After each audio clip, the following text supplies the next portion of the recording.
Welcome back to a new video.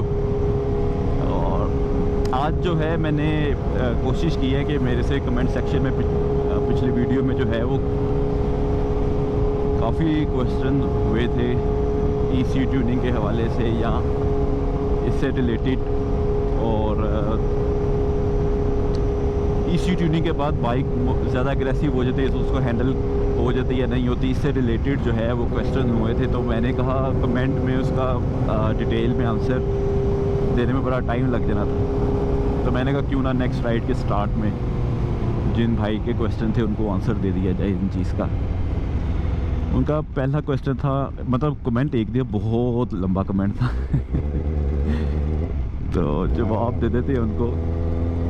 अभी मैं fuelling के लिए जा रहा हूँ क्योंकि ये बाइक जो है इसमें डिजिटल है जो फ्यूल का ये बताती है कि कितने लीटर रिमेनिंग रह गया और कितने किलोमीटर बाइक चल सकती है। लाइक अभी ये मुझे बता रही है कि 2.2 लीटर रह गया, जिसमें 44 किलोमीटर ये बता रही है। लेकिन ये जो 44 किलोमीटर बता रही है ना, ये बता रही है अपनी स्टॉक सेटिंग के लिहाज से जो कंपनी ने फीड की हुई थी इसके अंदर। इसका मतलब है कंपनी 2.2 लीटर में उन्होंने 44 किलोमीटर की एवरेज सेट की हुई थी इसकी। यहाँ से ही आप अंदाज़ा लगा लें कि जो मैं कहता रहता हूँ कि ये बाइक होंडा CBR वैसे तो बहुत अमेजिंग बाइक है, लेकिन कंपनी वाइज इन्होंने बहुत रिस्ट्रिक्ट किया हुआ इस बाइक को। पेट्रोल भी बहुत ज़्यादा कम खोला हुआ इन्होंने इसका, और जिसकी वजह से AFR बड़ी लीन आती है। यानी कि लीन मतलब है कि पेट्रोल बहुत कम आता है उसके अंदर। जितना हवा में से आप पेट्रोल को कम करते जाएंगे, एयर फ्यूल रेशियो में से पेट्रोल कम करते जाएंगे, हवा ज़्यादा करते जाएंगे, इसको लीन AFR बोला जाता है। और लीन से होता यह है कि आपके रिंग पिस्टन जो है वो ज़्यादा गर्म होते हैं। खैर ये बात कहीं और चली गई तो भाई के सवाल जो थे बड़े मज़ेदार थे और बड़े अच्छे सवाल थे। पहला उन्होंने ये पूछा था सवाल कि उन्होंने कहा था कि वो इंडिया से थे, कहते हैं कि यह हमारे यहाँ पे बाइक लेके एग्जॉस्ट तो सब चेंज करते हैं। जाहिर सी बात है सुपर बाइक विद कैट और स्ट्रोक एग्जॉस्ट के साथ नहीं चलाई जाती, साउंड होता ही नहीं है उसका। तो सबसे पहले लेते साथ ही पहला काम जो होता है वो एग्जॉस्ट चेंज का होता है। तो कह रहे थे एग्जॉस्ट चेंज हम कर लेते हैं, तो क्या हमें अगर मैं यूज़ में बाइक ले रहा हूँ तो क्या मुझे यूज़ में कितना चला हुआ बाइक लेना चाहिए कि उसके इंजन में इतना ज़्यादा इफेक्ट ना पड़ा हुआ हो। बड़ा अच्छा सवाल था। अच्छा, उसका आंसर जो है वो ये बनता है कि यार अगर आपके ECU ट्यूनिंग अवेलेबल ही नहीं है तो आप कोशिश करें कि कम से कम चला हुआ बाइक लें, और वो बाइक लें जिसका मिनिमम रनिंग पीरियड में कम से कम एग्जॉस्ट चेंज ना हुआ हो। उससे फ़ायदा ये होगा कि रनिंग पीरियड में अगर एग्जॉस्ट चेंज नहीं हुआ होगा तो थोड़ी इंजन मतलब इतनी ज़्यादा अपनी उसने लाइफ डिक्रीज़ नहीं की होगी। अच्छा, तो बात हो रही थी कि होता ये है कि जो पेट्रोल मैप होते हैं ना वो दो होते हैं, IAP होता है और TPS होता है। IAP जो है ना ये इंजन के प्रेशर की वजह से बनते हैं। इंजन का प्रेशर जो है इस पर रिलेट कर रहा था बहुत ज़्यादा, और सबसे ज़्यादा सफ़र भी यही मैप करते हैं। अगर आप अपने एग्जॉस्ट फ्लो या एयर इनटेक या एग्जॉस्ट गैस के साथ छेड़खानी करते हैं। अच्छा, तो बात हो रही थी कि फिर कितना चला बाइक लेना चाहिए। बाइक लेना चाहिए 4-5 हज़ार चला हुआ, क्योंकि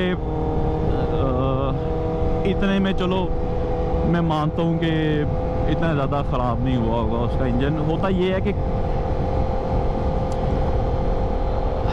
अब आपको टेक्निकल अगर लैंग्वेज में समझाऊँ तो आपके जो एग्जॉस्ट के वाल्व है ना जो खुलते हैं, वो एग्जॉस्ट की गैस एग्जॉस्ट के हेडर्स में दाखिल होती है, उन वाल्व्स के ऊपर एक नेगेटिव फोर्स पड़ना शुरू हो जाती है, क्योंकि आपकी बाइक आपके एग्जॉस्ट के लिहाज से धुआं नहीं बना पा रही। ठीक है ना, बाइक ने एक धुआं बनाना है, कंटिन्यूस बनाना है, जो एग्जॉस्ट के हेडर में जाके पीछे एग्जॉस्ट में से बाहर निकलना है। अगर उसके अंदर वैक्यूम क्रिएट हो गया ना कम धुएं की वजह से, यानी कि वैक्यूम बना, तो आपके जो वॉल्व है ना उन पे नेगेटिव इम्पैक्ट पड़ता है, नेगेटिव फोर्स पड़ती है, क्लोज नहीं होने देती वो वैक्यूम, उसको खोलने की कोशिश करता है, जिसकी वजह से आपके वो स्प्रिंग और वॉल्व की लाइफ सफ़र करती है सबसे ज़्यादा। तो ये वो टेक्निकल रीज़न है जिसकी वजह से हर डायनो ट्यूनर कहता है कि IAP map first of all, दूसरा ये वैक्यूम नेगेटिव इम्पैक्ट फोर्स जो है, तो इसकी वजह से अगर आप एग्जॉस्ट गैस के साथ छेड़खानी कर रहे हैं तो फिर आप ट्यूनिंग आपके ऊपर बन जाती है। अगर आपने इंजन लाइफ इंश्योर करनी है कि 15,000 25,000 चल के भी इंजन को कुछ ना हो, अदरवाइज़ इंजन जो है वो 15,000 के अंदर ही 15,000 या 20,000 के अंदर ही बोल पड़ते हैं, वीक होना शुरू हो जाते हैं। अच्छा, भाई का सवाल एक तो इस ट्यूनिंग के हवाले से ये हो गया, और कि कितने किलोमीटर चली लेनी चाहिए और लेनी चाहिए कि नहीं लेनी चाहिए, वो मैंने आपको बता दिया। 4-5 हज़ार चली ले लें, और उसके बाद कोशिश करें कि ऊपर वाले आरपीएम पे ना चलाएं, यानी कि 10,000 आरपीएम तक चला लें, ठीक है। टॉप एंड पे ना चलाएं बाइक को, वरना ECU ट्यून करवाएं। और अगर आपको पावर ECU ट्यून नहीं चाहिए तो आप जस्ट उससे रिक्वेस्ट भी कर सकते हैं, जिससे भी आप ट्यून करवा रहे हैं, कि मुझे बहुत ज़्यादा पावर नहीं चाहिए बाइक से, पावर आप इसकी थोड़ी सी रिस्ट्रिक्ट ही रखें, बहुत ज़्यादा डी रिस्ट्रिक्ट ना करें, जस्ट मुझे AFR सेट कर दें, तो वो आपका काम हो जाएगा उसके अंदर। मीन्स इन शॉर्ट आप उसको ये बोल सकते हैं कि मेरी इग्निशन स्ट्रोक रखें, इग्निशन टाइमिंग आपने उसे कहना है मेरी स्ट्रोक रखें, और बाकी उसे आपने कहना है कि आप मेरी बाइक के जो है वो AFR सेट करते हैं और इसको डी रिस्ट्रिक्ट करते हैं, बस सिंपल इज़ दैट, कुछ नहीं होगा बाइक। अच्छा, उसके बाद आ जाती है बारी उनके दूसरे सवाल की कि ECU ट्यून करवाने के बाद बाइक और ज़्यादा एग्रेसिव हो जाएगी, तो ये तो और ज़्यादा ख़तरनाक बाइक है, तो इससे एक्सीडेंट के चांस इंक्रीज़ हो जाएगी। देखें, आपने मेरे व्लॉग्स में भी देखा होगा, मैं रेसिंग को कभी प्रमोट नहीं करते हैं मैं अपनी मेरे अगर आप पिछले 1 साल के व्लॉग उठा के देखें यूट्यूब पे, अव्वल तो मेरी वीडियो बड़ी मुश्किल से आती है, एक माह में शायद 2 आती हूँ या 3 आ जाती हूँ। और मैं पिछले 1 साल में जितनी भी वीडियोस मैंने की है, मैं हर वीडियो में कम ये ज़रूर बोलता रहूँ कि मतलब ध्यान से या सेफ़ रह कर चलाएँ, या जब घर से आ रहे होते हैं ट्रैक की तरफ तो आराम से चलाएँ, या वापस जाते हुए आराम से चलाएँ, जिस तरह मैं चलाता भी हूँ आराम से। यार इनसे बड़ा डर लगता है अचानक ही बीच में आ जाते हैं कुत्ता था एक साइड पे। जब आप ट्रैक पे पहुँचे तो फिर वहाँ पर चलाएं, लेकिन कोशिश करें कि कोई ना कोई हो ट्रैक पे ना। जिस तरह भी ये खाली है, मैं आज सिंगल राइड कर रहा हूँ, तो मैं जाते जाते इसको देखता भी जा रहा हूँ कि रास्ता ठीक है, कोई ऐसा तो नहीं कि रास्ते में कहीं कोई हर्डल हो या कोई ख़राब हो। जानवर तो ऑफ कोर्स आप देखेंगे, पर आपको ज़्यादातर नज़र नहीं आता जी। अल्लाह रहम करे, अल्लाह अपने हिफ्ज़ मान में रखे सबको, लेकिन सेफ्टी आप जितनी मतलब मैक्सिमम कर सकते हैं आप करें। उसके बाद आप जो है किसी एक ख़ास पैच पे भगा लें उसको। नो डाउट स्पीड जो है वो डेंजरस है, तो इसको जो है आपने ध्यान में रखना बहुत ज़्यादा। जिस तरह के इस रोड पे ये वाहिद हमारे दिल का दर्द है, यू टर्न है, इसी से डरते हैं। राइडर खड़े होते हैं तो उनको पता होता है कि वो ध्यान रख रहे हैं, बंदा खींच खूंच लेता है। अच्छा, तो इसका आंसर भी हो गया कि आप प्रमोट ना करें वीडियोस में, लेकिन लोगों को बताएं भी कि ये डेंजरस चीज़ है। और हम कभी किसी को वहाँ ये है कि वीडियो देख के लोगों का दिल करता है कि यार हम भी तेज़ चलाएं, पर यार अपने दिमाग को ज़रा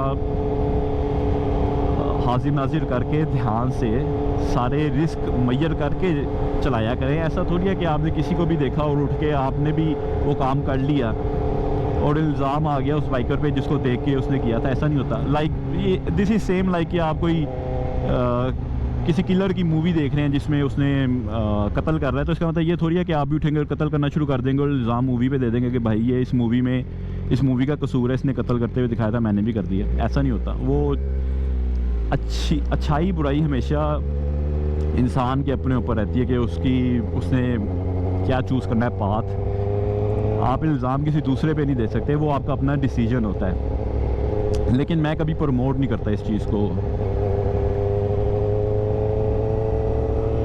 अच्छा, मेरी बड़े दिनों से ख्वाहिश थी और मुझे पता है कि ये बाइक जो है इस रोड पे 300 कर लेगी लेकिन उसके लिए ज़रूरी है कि ये जो पैच है ना, यहाँ से बाइक कम से कम मिनिमम 70-80 पे हो, और उसके बाद मैं इसको भगाऊंगा तो ये कर देगी 300 इस रोड पे, बड़े आराम से मार देगी।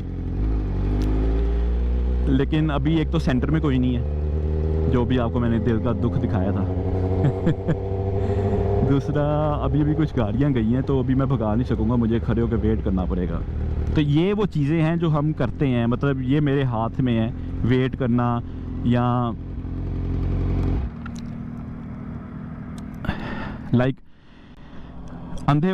मैं मतलब अंधाधुन भगा नहीं सकता ना इस रोड पे। मुझे पहले मैं देखता हूँ, आप मैक्सिमम जितनी मर्ज़ी कोशिश कर लें, मतलब इंसिडेंट तो किसी के हाथ में नहीं है, लेकिन आप कोशिश करें कि आप मैक्सिमम जो है जितना आप केयर कर सकते हैं करके भगाएं।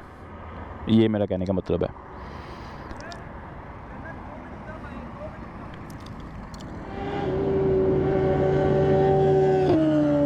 ले जी, बाइकर तो आ गए बहुत ज़्यादा, और वो बेचारा लड़का मुझे कह गया 2 मिनट रुकना, मैं आया, नहीं तो मुझे अब पैच की जगह नहीं मिल रही, जितना रश है मुझे नज़र आ रहा है ना आज गाड़ी और बाइक। अगर इन्होंने भगानी शुरू कर दी फिर मेरे लिए बहुत टफ हो जाएगा इस रोड पे, वो जो मैं मीटर लॉक करने का कह रहा था उसका। लेकिन अब वो लड़के ने इंतज़ार करने के लिए अच्छा नहीं लगता अगर मैं चला गया तो।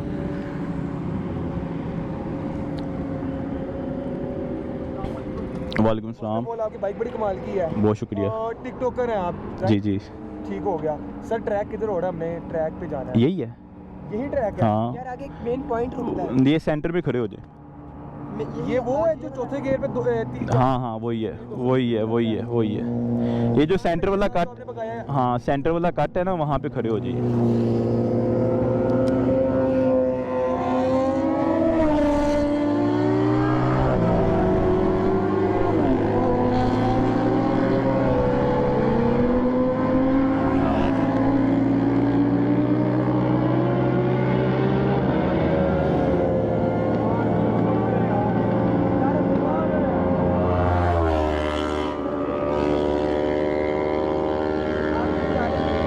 सेंटर में खड़े हो जाइए जाके।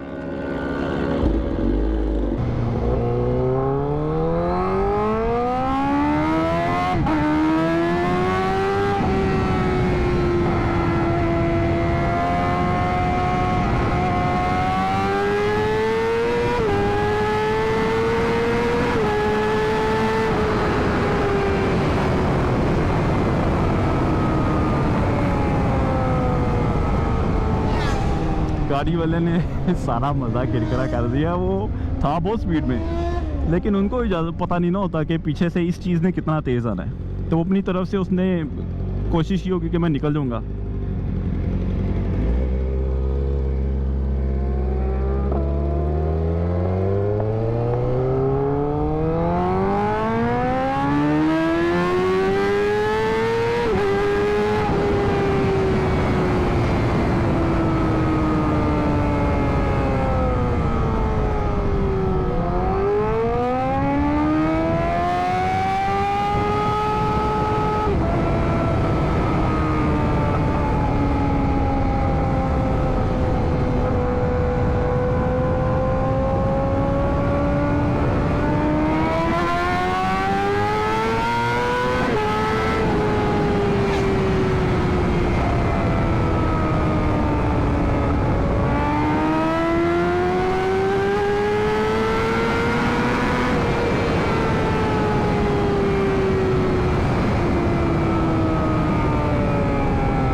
ये जो ट्रक बड़े शराफत से नीचे वाली लेन में जा रहा था, इनका भी कोई पता नहीं होता। अचानक ही ये यू टर्न पे ना नीचे वाली लेन से ही टर्न लेते हैं, क्योंकि ये बड़ी ट्रैफिक होती है, इन्होंने नीचे वाली लेन से टर्न लेना होता है।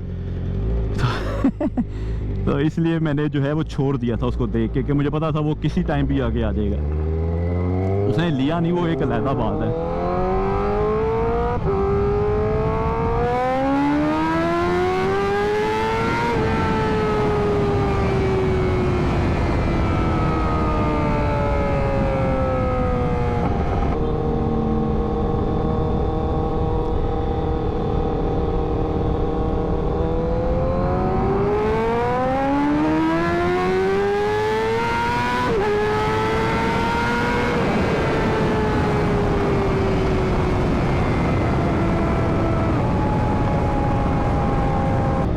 चले यार, थोड़ा सा वेट करके भगाते हैं। हो तो नहीं सकेगा मीटर लो, क्योंकि इस रोड पे आपकी स्पीड मिनिमम 80 होनी चाहिए अगर आपने लेके जाना है। लेकिन अगर आप ज़ीरो से स्टार्ट करोगे तो फिर तो मुश्किल है ना।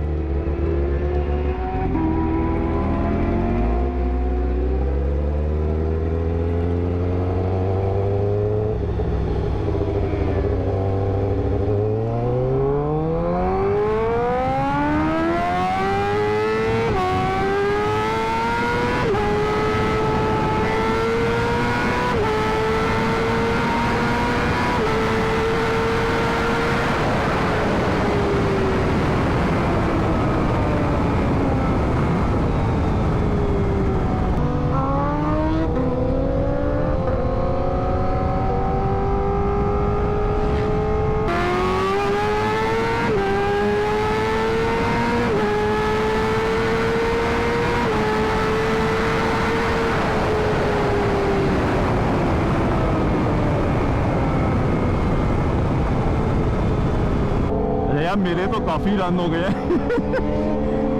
अब मैं दिल तो करा खड़े होके इनको भी देखूं, लेकिन खड़ा करना बड़ा मसला है। पता भी नहीं चलता कहाँ से पड़ जाता है छापा। तो फिर उस टाइम आपको मौका नहीं मिलता फिर। देखा इस आपको ना एक चीज़ दिखाते हैं बड़ी अच्छी कमाल की। साथ भाई ने मुझे टोंट मारे थे। उन्होंने कहा था कि यार आप ने इतना कुछ लगा लिया तो आप वो नहीं लगा रहे काउल। चलें साथ भाई, ये आपके लिए स्पेशल आपके लिए। और ये लगाया भी मैंने वो है जो आप किसी CBR पे नहीं देखेंगे इंशाल्लाह। किसी को पता ही नहीं है ये कौन सा काउल है, ना वो ढूंढेगा ना वो लगा सकता है। चैलेंज है, पाकिस्तान में कोई भी ऐसा लगा के दिखा दे मुझे।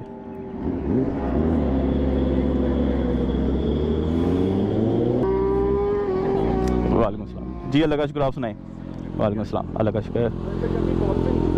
हाँ क्या गुजरा है?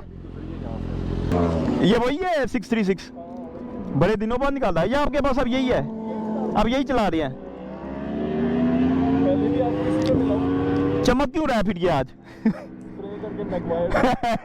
क्यों आज नजर पड़ी है, इसने खींचा है, इसने क्या मैं चमक रही मुझे देख।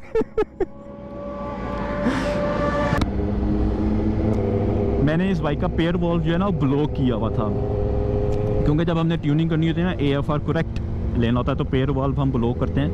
पेयर वॉल्व होता क्या है, वो एयरबॉक्स के अंदर से ऑक्सीजन लेता है और एग्जॉस्ट के पाइप में डायरेक्ट इंजेक्ट करता है, ताकि जो अनबर्न फ्यूल है ना वो आग पकड़ ले उस ताज़ा ऑक्सीजन से और कैट से पहले बर्न हो जाए। ये स्टॉक एग्जॉस्ट के साथ पेयर वॉल्व लगे होते हैं। बेसिकली यूरो मिशन का एक गैसीज मिशन का एक होता है वो सारा निज़ाम।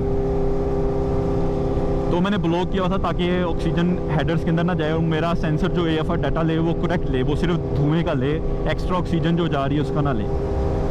तो मैंने कल खोला है। अब उसे होता है क्या, उसे होता है कि अब जो ऑक्सीजन जा रही है ना उसका काम यही है, उसने जाना है और अनबर्न फ्यूल को बर्न करना है, तो पोप्स एंड बैंग्स ज़्यादा स्ट्रॉन्ग आएंगे। मैं हैरान था कि बाइक ब्लॉक पेयर वॉल्व के साथ भी मुझे दे रही थी पोप्स एंड बैंग्स। अब ये ज़्यादा देगा, इसके ज़्यादा लाउड होंगे, क्योंकि अब इसको ज़्यादा ऑक्सीजन मिलेगी एग्जॉस्ट के जो अंदर फ्यूल है उसको बर्न करने के लिए। उस रोड में मैंने बजाए थे और वो बड़े स्ट्रॉन्ग बजे थे। क्योंकि उसमें RPM ऊपर से नीचे जब बाहर होता है ना, जब आप 8000 या 10000 पे लेके जाते हैं फिर छोड़ते हैं, फिर जो ये 6000 के आसपास से गुजर रहा होता है, डिपेंड करता है, वेरी होता है मुख्तलिफ बाइक्स में। कुछ बाइक 6000 से नीचे भी देती हैं, कुछ बाइक 6000 पे रोक देती हैं, कुछ 4000 तक देती हैं। वेरी करता है बाइक टू बाइक और ECU की मैपिंग के ऊपर कि कंपनी ने उसको पेयर वॉल्व को कितने RPM पे खोला हुआ है।